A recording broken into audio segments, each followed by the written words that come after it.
It's repeat business. You see, customers have needs. And much of what we're going to be looking at now is exploring the depth of needs, because needs aren't a simple process at all. But in the simplest possible terms, customers have needs. They have all sorts of different things in their mind that they would like to buy from, that they would like solved, problems that they would like solved.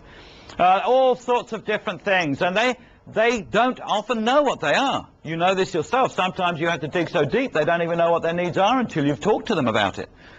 Now, it's our job as salespeople to uncover those needs. Now, I just want to make sure that we've got a definition of needs in place. There are 3 words here that we need to define, because these are so often confused by salespeople. First word, features. Second word, benefit, needs. Third word, benefits. Features. Now, a feature is something that defines your product or service.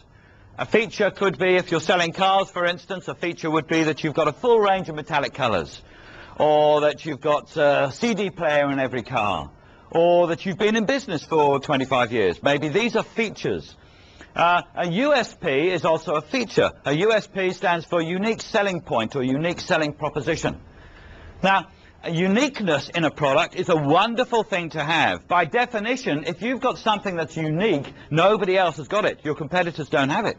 And so long as it's something your customers want, they have to come to you for that. So you should be trying to develop uniqueness if you can. Develop your USPs. Identify them, develop them.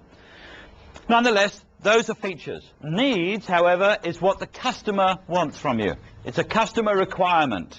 You have features, the customers have needs. If you have a feature that the customer needs, you've now got a benefit.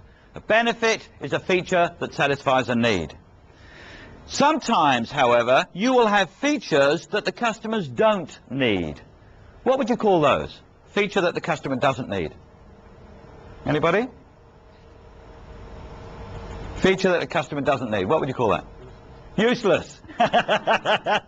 It's actually worse than useless, funnily enough. For this customer, it's dangerous. It's dangerous, and I'll tell you why. Because customers don't just have positive needs. Customers have both positive and negative needs. That means customers have things that they definitely want, but customers also have things that they definitely don't want. And you've got to be very careful that you're not providing a feature which is a customer's negative need, because that will turn them off from the sale, and you will have no idea why. Now, we all do this from time to time. We all do this. I'll tell you when you've done it, and when I've done it probably as well. You know what happens? You go and see your customer. You're sitting face to face with your customer. You're in his office. So he's in his own comfort zone. He takes control of the conversation. He sits back in his chair and he says, "Okay, Mr. Salesperson, tell me all about your company." So what do? You tell him all about your company, because he's asked you to. But what you're doing by telling him all about your company is telling him all about your features, not your benefits. And you might well find that some of those features would be negative needs as far as your customer was concerned, and that will put him off buying from you. And you may never know why, but that's the way in which we do it sometimes. When you get face to face with your customer, you've got to take control of that conversation.